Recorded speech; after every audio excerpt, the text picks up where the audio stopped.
Bonjour à toutes et à tous et bienvenue pour un nouveau numéro de Metal Missile et Plastic Gun. Aujourd'hui, comme vous pouvez le constater, la saga Exosquad se poursuit. Nous allons donc voir deux nouveaux pilotes, enfin nouveaux, nous allons voir par la suite, mais deux nouveaux Exoframes en tout cas, à savoir le Pirate Captain E-Frame de Jonas Simbaka et puis le Subsonic Scout E-Frame de Marsala, un personnage qu'on voit assez souvent.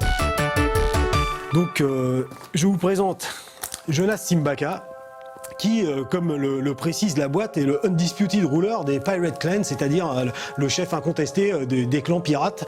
Et puis son Pirate Captain E-Frame, qui est une E-Frame qui est très très plaisante à mon sens. Sur le bras droit, nous mettons un laser whip, et oui, sur le pied droit, nous mettons un over missile qui est caché, me dit-on. Et puis, pour parfaire le design piratesque de la machine, nous avons ici un canon qui ressemble vraiment au bon vieux canon qui se trouvait sur les galions et autres vaisseaux pirates. Canon qui, évidemment, ne porterait pas ce nom s'il n'était pas destiné à envoyer un projectile, que voici. Vous le mettez derrière, vous avez une fixation. Voici, voilà. Nous mettons Jonas, le capitaine Jonas Simbaka aux commandes de son E-Frame. Nous plaçons ses mains sur ses joysticks de commande. Et voilà le capitaine Simbaka prêt à piller allègrement les vaisseaux terriens. Voilà la bête. Donc ici, d'un côté, vous avez le fameux fouet laser. Voilà, que vous actionnez ainsi. Donc vous redressez le bout du fouet et ensuite quand vous appuyez, il donne un coup de fouet violent. Formidable. Ensuite, nous avons un outil qui est bien utile, c'est pour justement fendre la coque des vaisseaux que l'on aborde. Nous avons ici une scie circulaire, donc vous entendez le cliquet quand vous la faites fonctionner, de manière à ou découper le cockpit d'un E-Frame adverse, ou alors découper carrément la coque du vaisseau à piller pour pouvoir en extraire allègrement la précieuse cargaison. Ensuite, les réjouissances continuent, donc le canon précédemment cité, bien sûr, il canonne, voilà.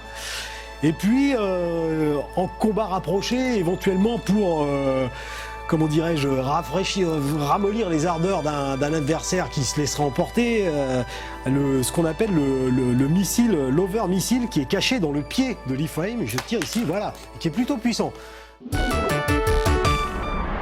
Nous allons maintenant voir un autre E-Frame. Voilà, une E-Frame avec un design assez sympa. J'aime beaucoup les deux antennes là, c'est pas mal du tout. Le cockpit offre un grand champ de vision, une bonne créativité, un bon design. Alors ici nous avons des disques explosifs qui sont indétectables, donc c'est très utile puisque déjà un disque explosif par soi-même c'est plutôt utile, mais si en plus l'ennemi a la surprise de l'explosion, alors là c'est le summum. Donc vous les disposez ici, voilà. Ensuite vous les refermez pour un usage ultérieur, nous verrons bien sûr. Nous allons installer Marsala à l'intérieur de son E-Frame. Une E-Frame qui présente une particularité intéressante, c'est que ici, ce n'est pas le cockpit vitré qui se soulève, qui s'élève ou qui s'abaisse pour accueillir son pilote, mais c'est à l'arrière que ça se passe. Donc ça, c'est aussi sympa. À ma connaissance, c'est peut-être le seul E-Frame qui présente cette particularité. Donc je charge sur le bras gauche le missile. Alors c'est un missile laser, un missile guidé par laser, donc je pense qu'une fois que vous êtes ciblé, c'est terminé pour vous, hein. Terminez vos mots croisés, embrassez votre maman, enfin bref, c'est la fin. Ici nous avons un jackhammer, donc on le charge ainsi en tirant, et quand on appuie ici, voilà, il projette avec violence une boule avec différentes protubérances qui permettra de concasser et de fracasser, enfin toutes ces sortes de choses qui rajeunissent le visage. Voilà, ça continue. Et puis le fameux missile guidé au laser que nous avons ici, voilà, qui s'en va pour laseriser la tronche des adversaires. On va procéder à un petit lancement de face. Donc nous avons vu tout à l'heure les deux néodisques qui sont indétectables.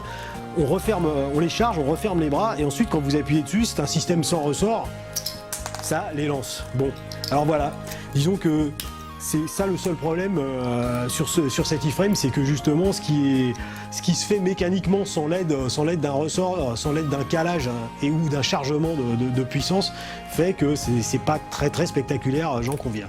J'appuie plus fort, il y en a au moins une qui est partie vers l'avant, l'honneur est sauf. Voilà pour une petite partie de ce que propose Exosquad. Donc quand même, ma foi, quand vous, comme moi, vous possédez une armée d'iframe, ça fait quand même bien plaisir. Voilà, n'oubliez pas, les jouets sont quelque chose de beaucoup trop sérieux pour être confiés aux enfants.